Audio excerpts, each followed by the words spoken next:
ఆదిలాబాద్ జిల్లా అభివృద్ధి జరుగుతుంది, మా ఆదిలాబాద్ కార్మికులకు మేలు జరుగుతుంది. దీన్ని ఎందుకు చంద్రబాబు గారు ఉత్తరం రాయరు, అడగరు? అంటే దీన్ని బట్టి ఏమర్థమవుతుంది? మీరు రెండు కళ్ళని చెప్పేది పెదవుల మీద చెప్తున్నారు, సమన్యాయం అనేది పెదవుల మీద ఉంది. మీకు తెలంగాణ పట్ల ప్రేమ లేదు అని స్పష్టంగా అర్థమవుతా ఉంది. నిజంగా మీరు రాయండి. ఇప్పుడు ఢిల్లీలో బీజేపీ ప్రభుత్వం మీ చేతుల్లో ఉన్నది. మీరు దించేస్తే కేంద్ర ప్రభుత్వం పడిపోతుంది, మీరు పక్కకు జరిగితే.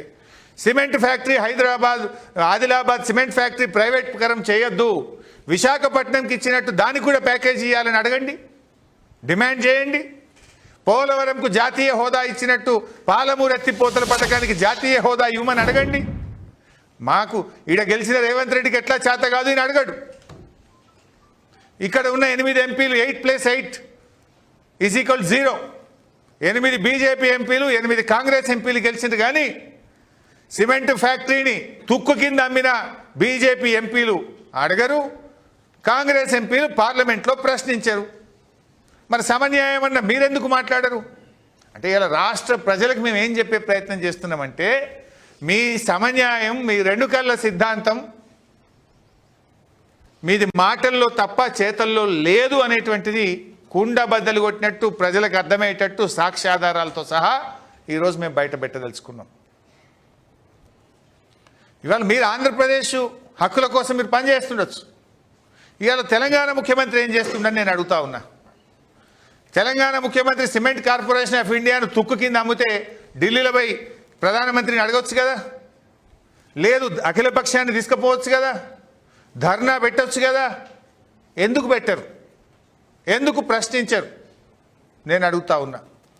అందువల్ల నేను ఫైనల్గా చంద్రబాబును ఒకటే కోరుతా ఉన్నా, నిన్న మీరు చెప్పిన మాటల్లో నిజం ఉంటే గోదావరి మీద నిర్మిస్తున్న సమ్మక్క సాగరు, సీతమ్మ సాగరు, వార్ధా, కాళేశ్వరం 3rd ప్రాజెక్టు విషయంలో మాకు అభ్యంతరం లేదు.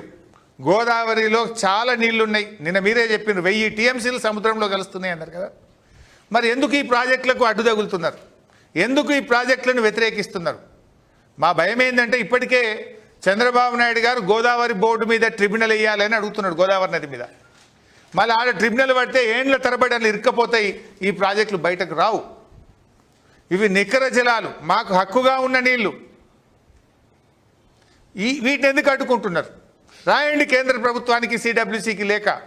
సమ్మక్క సాగర్, సీతమ్మ సాగర్, వార్ధా, కాళేశ్వరం 3rd టీఎంసీకి అనుమతులు ఇవ్వండి, ఆంధ్రప్రదేశ్కి అభ్యంతరం లేదు అని లేఖ రాసి మీ చిత్తశుద్ధి నిరూపించుకోవాలని నేను కోరుతా ఉన్నా. అదేవిధంగా మీ దత్తత జిల్లా, వలసల జిల్లా, ఫ్లోరైడ్ జిల్లా అయినటువంటి మహబూబ్ నగర్, నల్గొండ జిల్లాలకు నిర్మిస్తున్నటువంటి పాలమూరు ఎత్తిపోతల పథకానికి, దిండి ఎత్తిపోతల పథకానికి, కల్వకుర్తికి 40 టీఎంసీల నీటి కేటాయింపు విషయంలో మాకు అభ్యంతరం లేదు అని కేంద్ర ప్రభుత్వానికి లేఖ రాసి మీ చిత్తశుద్ధి నిరూపించుకోవాలని చెప్పి నేను కోరుతా ఉన్నా.